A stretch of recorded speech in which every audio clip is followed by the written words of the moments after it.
it's always fun talking to amazing people, who have done some interesting things in their career. So for people listening, Brian, you're obviously a senior solutions architect right now. You're working at Booz Allen, and we'll get into that. But you've had a really interesting career working across multiple companies in your tenure at multiple organizations. It's fascinating to see how somebody starts somewhere and gets to where he is. So, but without butchering your introduction as to who you are or what you do, why don't you let the people know what you currently do? What's the hap right now? Sure. So, as you mentioned, I was a senior solution architect. Just since the last time we talked, David, I'm actually an enterprise architect now. I made a slight pivot to a little bit more strategic role, a little bit less implementation time, but I think it's where I'm really needed and kind of happy to be there. Um, but I'll say, as far as just a little bit about myself. Again, my name is Brian Johnson. I'm an enterprise architect, formerly a senior solutions architect here at Booz Allen. I hail from sunny Tampa, Florida. I've been at Booz Allen for about 2 years now, working in health technology. So, Booz Allen is a really big company. It's about, we've got over, I think, 30,000 people at this point. We do a lot of, management consulting, a lot of technology consulting, mostly, Booz Allen's, big thing is focusing on, government, consulting. I think while Booz Allen's highly ranked amongst all the consulting firms, I'm pretty sure we're number one when it comes to, who is helping the DoD and federal agencies really learn how to best use technology and apply it in ways that they really need it to stay cutting edge, right? Yeah, that's awesome. I mean, I have a few friends who work at Booz Allen and heard great things about what you do, as well as in conversations around, blogs or projects that you guys have done that's publicly available. That's really fascinating. Uh, One interesting thing is that I saw that in your career, like you've worked at Honeywell uh, as well, and you've had this fascinating career where you've even worked in Europe. So obviously, we should talk about all those interesting things. You worked as a chief architect there with Fangene Retail Mhm. Services, if I'm not wrong. So we can get into all of that today. I really wanted to ask you was, how did like a young Brian Johnson decide to like choose this as a way to make bread? Long story short, I was really into computers. I was born in '79, so I really came of age in the early mid '90s. I think it was the perfect time to be born, like in my perspective, because you got to see what life was out like without the internet and social media, right? When Sure, we had 30-foot cords on the telephone, so that you could run and have a private call in your bedroom. for Uh, sure. at, at the same time, the computer boom was coming out. I remember sitting at the public library with anybody that's maybe in their mid 40s like me remembers the really thick computer shopper magazines. They're almost like the size of phone books that you would flip through. It was almost like a Sears catalog, right? That you would Wow. call up and mail order custom built computers from and such. So I really wanted to go into computers. I even I taught myself C, I think, at like 16 because clearly I'm a masochist. Um, and well, you got to remember back then there was no YouTube, so I was like pulling academic textbooks from the library to try to remember this. When O'Reilly came out with Practical C, that was like a godsend to me. But no, I did that, and I really wanted to go into programming, but there were no programming jobs. And honestly, whereas now I think working in IT is much more of a meritocracy, back then it doesn't matter how good I was at C. If I didn't have a degree already, I wasn't getting a job, right? Yeah. Um, what was available to me, just broadening things out a little bit technology wise, um, was that I went into electronics. So I life was a little rough for me. My father passed when I was only 18, so college really wasn't an option for me at that time. So I joined the military and I joined as an electronics technician, and I got some great training. Got to travel quite a bit there. I was stationed in Puerto Rico where I met my wife. That we've been together for, oh my goodness, since what, 2001 now. Wow. um, so yeah, so I had a good time there. I got out, worked as for a defense contractor, for the Air Force, doing much of the same thing. As I worked in digital electronics and high frequency electronics, and I specialize in electronic measuring systems. It's almost, you could say, like IoT before IoT, right? Because most Makes sense. IoT is focusing on measurement systems and just communicating those measurements. So worked in that for a while, and I loved it. I was doing programming, but it was more like lower level C type custom hardware, digital electronics. Think microcontrollers more than actual Yeah. microprocessors. Um, when I was at Honeywell, I think I actually decided to kind of to go into operations management and program management because I wanted to Yeah, I just kind of want, I knew that I could do a pretty good job with that. We had someone step away, and I had an opportunity to step up, and I did it, and I had a lot of fun with that. I mean, I was still very much had an engineering mindset, but it's like, how do we model these management practices and things like that? I think the big pivot was when I had an opportunity to go to Europe. So um, they wanted to hire me, say chief art. They wanted to call me the CTO, but I thought that was really pretentious. So I said, "How about like chief architect or something, guys? That's a bit much, right?" And I told them, I was very upfront. I'm like, "Guys, I just want you to know, web and mobile application development not the same as what I've been doing. But there are a bunch of VCs. They're like, oh, you programmers are all the same. You've got a good attitude. Come on." And who was going to turn down a good job getting the opportunity to travel across Europe, and work with a lot of the Europeans and a lot of cool technology. And hey, succeed or fail, I was in a position, living kind of the startup life where I had control over everything. And I will say to anyone that's listening, if you are one of these just hungry hard chargers that wants to learn everything and do everything, startup life is rough, but man, you will experience growth. It's almost like I look at my time at Fangene and running across, Europe with these startups, almost like my military career, insofar that, hey, I got to travel a lot. I had some good times. I had some bad times, but that was a time of tremendous growth for me, both professionally and personally. After 6 years, like, Europe was cool, but like, it's getting a bit much. I wanted to be home more, so I ended up, that's when I started kind of looking to do something, much more permanently stateside, so I wouldn't have to travel to Europe so much. And that's where I found Booz Allen. And I will say that, and no one's pushing me to say this. I will say that Booz Allen is my home. I don't plan on going anywhere. It's a really great company. I have a really great boss. I have really great people that report to me. A really great team. I can't say enough positive things. There's a real reason why Booz Allen's consistently ranked as one of the top places to work.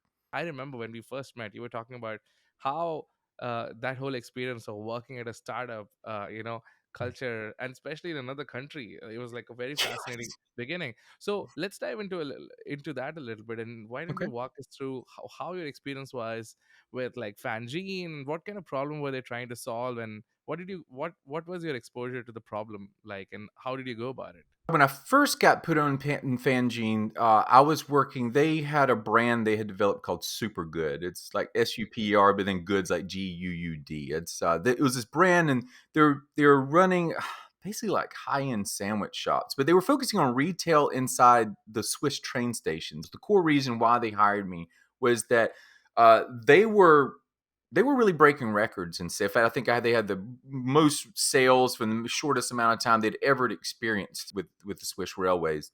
However, the costs were a little bit out of control. They basically just tasked me with, we need to understand, how to see our costs and how to track our sales. We needed it in real time, and basically whatever it takes to make sure that we can get costs under control, so that we can get the absolute best money for this company. Because the whole expectation was to buy out, right? And there were multiple buyers, including Valora, who was the retail market leader in Europe, who was eventually the person who bought Supergood from us. I was thinking while you were speaking, like especially like I've got the opportunity to work in retail. I got to spend some time at Walmart, right? And I Mhm. was busy when was working with their Sam's Club team, and I had a Mm. bunch of friends who worked on the actual store card and checkout stuff, and it was fascinating to see. And I had not known about this until I worked in retail. That pretty much everything that retail has to do comes down to consumer data and Mhm. how to improve the consumer data experience, because then that drives demand and that drives more people to your retail stores. And I was in I would attest to this, that when I have been in Switzerland, it definitely feels like the place where you are basically transporting yourself from one place to other kind of feels like a mall, kind of feels like a luxury experience. So definitely makes sense that that's a segment that you were focused on, and data was something in the mid. So it's very interesting. You kind of worked on like a retail kind of problem and then like a social kind of problem, but all related to data. And there are challenges in building these systems. So what were some of the challenges that you observed initially? Because obviously you're getting into startup, the scope is very unclear. So how did you go through, like, what's your mechanism to go through asking the right questions and getting to building a solution or things like that? the difference between like solution architecture and application architecture is you're not just fulfilling a story or an epic. It's not that you just build this system to spec. Like you can build a system to spec as a solution architect, but if it just doesn't deliver on the value that the customer wants, they don't care and they don't think you're that great. They're not impressed with your technology. They're only impressed with what it can do for them. When I'm solutioning a problem, I can really simplify it down to about four things, right? And that is, when it comes to this problem space, who are the people? What are the processes that those people are executing, to accomplish whatever they're trying to accomplish? The What information is each step in that process consuming and producing, right? Um, and then let's see, yeah, people, and then the technology, and the technology that could be an app they're using to complete a step on the process. This could be a barcode scanner that they're using in a warehouse, right, to do something. What is the technology?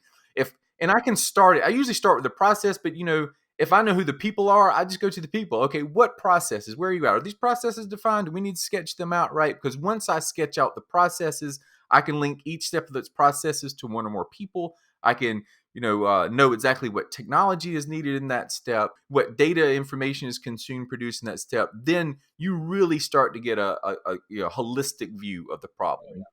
Now, if it's a smaller kind of confined solution, I may stop there. Once I have that to kind of get my head on straight, then I can start talking about, okay, hey, do we need to go full blown, like do a DODAF write up for this or something? Is this type of project that justifies that, because the risk and the money is just too great? Or is this, no, that would be total overkill and a waste of time.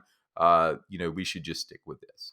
I would say all those architecture great frameworks are great, but I will say is, start with the problem, understand the problem, and then think about how you can leverage that. Because the danger is if you start with that, then you just kind of start going through the motions of checking the box of I made this diagram and whether or not it's really Okay. helpful. Yeah. And I agree with that. I've noticed this many times when, like, when somebody says, some people say, oh, this is what I want.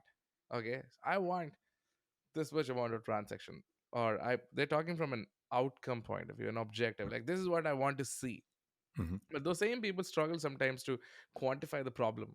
And the art of being an enterprise architect or an architect, solutions architect, is helping someone who is in that position to define what his problem is. Right. and Right. and and obviously you have these architecture frameworks that you can then apply. I It's Mhm. very well said that the problem, finding the problem, defining that problem is amazing. Once you get to that, then okay, this is what we need to solve for. What framework can we apply? Right. So it's fascinating to know that I've spoken to other people. The methods kind of are similar. So well said. um, so let's jump a little bit more to what you're doing right now. I mean, obviously, congratulations on becoming an enterprise architect at Booz Allen. uh, I know you're working with the veterans team Yeah, there. so I work in health technology. This was a good pivot. Going back Yeah. to that Cogvis AI, that was the first time where I really realized what kind of technology needs there, are now and will be in the future in healthcare, and just what kind of help they needed, right? And Right. I think one reason you see me jump around a lot in my career, it's not jumping around. It's always going where there's a need, right? Mm, Because as long as it's something I find engaging and I believe I can make an impact, I'm all for it, right? So beautiful. I think that my first taste of healthcare technology was with the Cogvis project, and that's why I was interested, to work with Booz Allen and Department of Veteran Affairs. There's CDC and some other agencies like that, but myself, I work almost exclusively, for the Department of Veteran Affairs, which I'm a veteran too. So there's a lot of fulfillment coming from there on really, helping the VA and their CIO Kurt Delbeni achieve their digital transformation goals there, because achieving those digital transformation goals means better care for our veterans. Yeah, and I'm for that. I feel like this it's such an inspiring project or a position that Booz Allen has towards helping this cause. And obviously, veterans who have gone through taking care of certain things, through the process for the country, and it's great to provide that service. Now, what I'm curious to know is that how, from your experience at Fangene and what you worked the healthcare problem, what are the kind of challenges you see on on the VA side of things, and how do you kind of go about addressing those? First off, there's your general healthcare challenges, right? And that is, you have to learn things like HL7 and FHIR, which is kind of like a healthcare, a higher level, a wrapping of OIDC and OAuth, right? Mm, To only, because, it gets specific in healthcare. Remember, because you don't just say somebody has access to my health record. You say they can look at this, this, and this, but not anything else, right? So it's a Yeah, little bit yeah. more granular.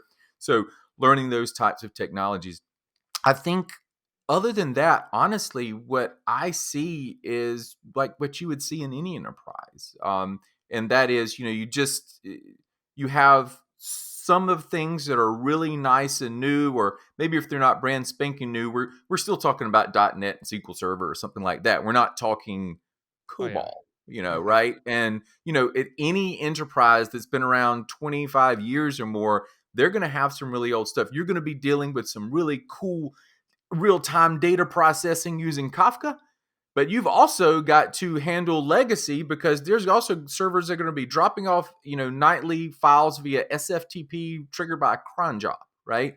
Yeah. And you can't do it all at once. This is another thing. I'll just pause to say that anyone that's kind of interested in some of the digital transformation initiatives at the VA, if you go to digital.va.gov, you can see, they basically advertise exactly the types of things they're working on. So a lot of it is, how do we implement this new cool technology while remaining where we can actually still connect with the upstream and downstream systems that aren't necessarily maybe the newest greatest. In fact, it could be a little old. I mean, it could literally be something that just getting non-critical system that hasn't been updated in a while, and it can be written in COBOL, where Yeah. you're doing a Yeah. complete drop, where you're getting, yes, you are getting data from upstream systems, but it's like SFTP. I think there's Yeah. some great cloud services that make that essential. For example, in AWS, there's a AWS transfer service for SFTP, which basically gives you a serverless SFTP server that's backed by S3. From the other systems, perspective, it's just another SFTP server. But now, you've got S3. So when that file drops, you can now do event-based things and trigger certain actions on those uploads. It makes connecting with those upstream legacy systems Yeah. really Yeah. nice and clean and neat. Yeah. So, and what you said is like a problem, right? What you've defined a segment of problems that many people are trying to solve. These old legacy systems that need modern paradigms and modern solutions. And event-driven architecture obviously is one of those ways to get real time, on Mhm. top of the experiences that you're building. Because back in the day, I mean, honestly, I mean, if you had a system and the system was down for a few hours, nobody really cared. But Right, now, well, right. people would still care, but they would be like, well, this is how everything runs. But the new standard of operating is like real time, and I think it's good to know that even across like government projects and some of the things that you are kind of driving as a company at Booz Allen is helping enterprises move into that experience, because at the end of the day that helps the veterans, right? Like with because they have all their data, whichever they want to kind of see available in a clean fashion in real time. So Mhm. that's good to know. I'm curious to hear, like, take an example of any projects that you're working on. I mean, whatever you can share with us. And it's a say it's a modernization project. How do you go about the technologies you choose and the direction you have to take in terms of modernizing it? Obviously, you've talked about Lambda and event driven architecture. What goes into that philosophy? Like, what's Brian thinking when he hears, "Hey, this is what we want to do, Brian," and you have like a few months to get this fixed, Well, something I like think that. we've got reference architectures on Okay. both Azure and AWS, right? So the Oh, first type of thing is, and sometimes there's more than one reference architecture you're going to apply, right. right? So, for example, I'm hearing things like, okay, they want one or more web apps, right? Mm, Okay, they need data processing. Oh, that data processing really is just historical. They don't need a real time component or not. I think once you, like, if you get certified as a solution architect on one or more cloud systems, you're going to start getting familiar with those services. And right. as you get familiar with them and kind of know what they can do great and what they maybe don't do so great, uh, that's really going to help shape like your way of thinking. I don't know if that's something I can convey. I give you some examples, maybe. Yeah. Like, Go for ahead. example, I just mentioned, Azure Functions. If I have to do anything that has Kafka, right, and I don't have like a already on standby an infrastructure team with experience managing Kafka, right? Because Kafka, for those of people who have uninitiated, from a developer's point of view, it's amazing. Everybody loves Kafka.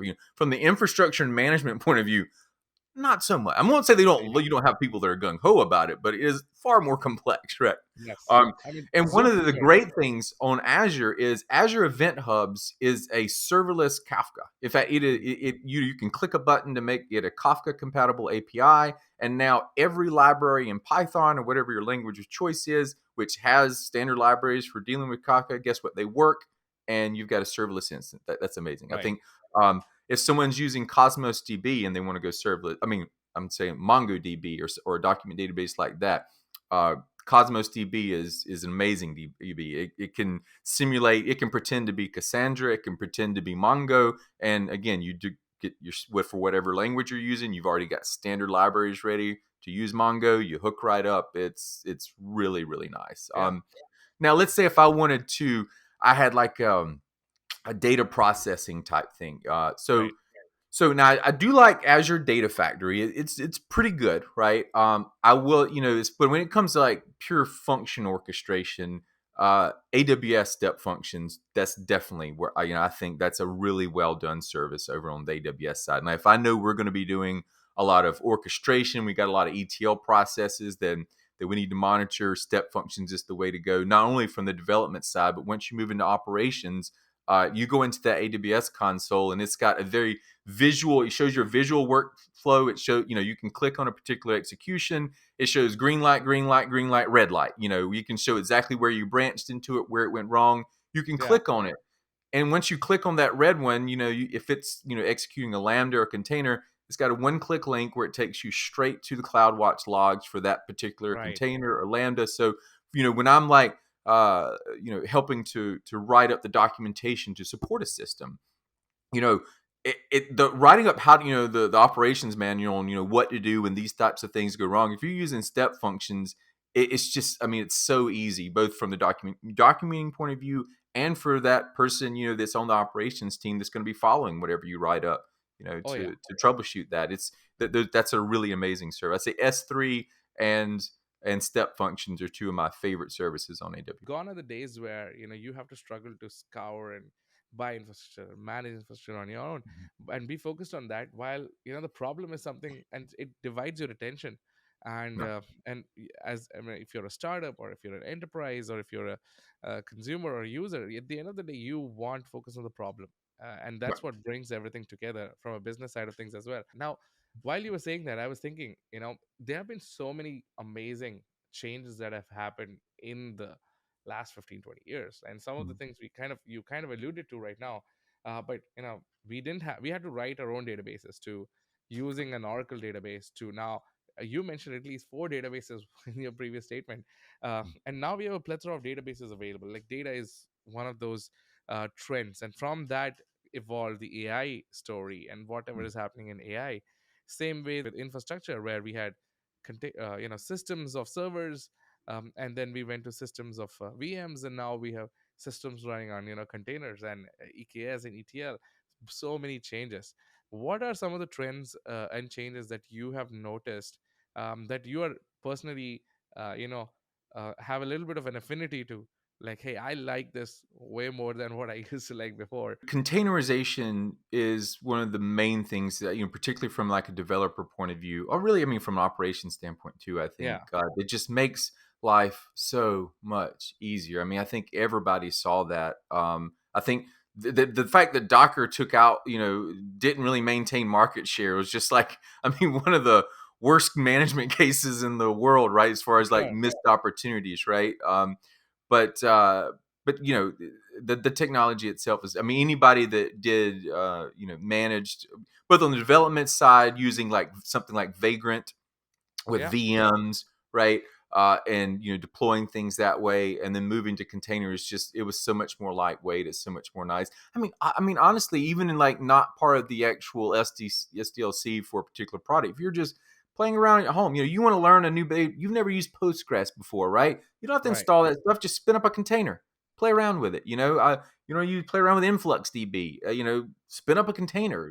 Play around and then you also, you don't have to worry about, did I uninstall everything from my operating system after I'm done with it, or what Sure. happens if you want to change and play around with different versions again. Containers just make life so much easier. I agree. I agree. I have or don't use containers a lot now because I'm lazy, more lazy now. So I just although I feel like having containers made sense, but I don't get the opportunity to do a bunch of POCs right now. But when Mhm. I did, I agree with you. It was so much easier for me to learn something new. There was a container available. Actually, one of my first experiences of Cockroach DB was trying to like look for a containerized version of Cockroach DB to test stuff out and see how Mhm. that Mhm. works with the basic application. So it's been a fascinating change. What are you excited for? Where are you looking towards to see where this industry and technology is going? Tell me Well, about that a little bit. I do. Well, I will say, in addition, because I was thinking about CockroachDB, Dremio, and some other places. They have these things on AWS Marketplace, and Right. one of the things I really like to see is, is managed services from non-cloud vendors that are perfectly integrated into your cloud account. Because like AWS, Azure, they do a lot of things really great, but there's some things like, you work for Cockroach DB, extremely popular. Dremio was, from in terms of like a BI solution, is something that I found really Oh popular in the yeah. past. But that's not necessarily Azure AWS. But with things like AWS Marketplace, and Azure has something similar, I can deploy those things out. And really, I think we can attribute that to Kubernetes, because most of the time what people are doing is they're deploying their own, cluster, and then they're just mapping it so that you can connect to it, right? Oh yeah. In there. Yeah. But having that managed aspect where I can say I don't have to necessarily give up on this product that I think has a great fit for the type of work I'm doing right now. Right. But I can also get it in the cloud, and I also don't have to hire a team of like, data engineers or something like that, necessarily maybe to launch and to manage that rather complex infrastructure, because the infrastructure definitely does get complicated the Yeah, more you yeah, get into yeah. data. No, I think you bring a really good point. It's something that I've heard from many people, especially people who are like in the cloud ecosystem, but they're also like, "Hey, I want to use this product, but again, I don't want to create a separate account. I just want to use my AWS or my Microsoft account, Mhm. create and just burn down or associate the credits." But it's challenging, why, Brian? Because either first it requires, in my opinion, like engineering effort on the third party vendor side.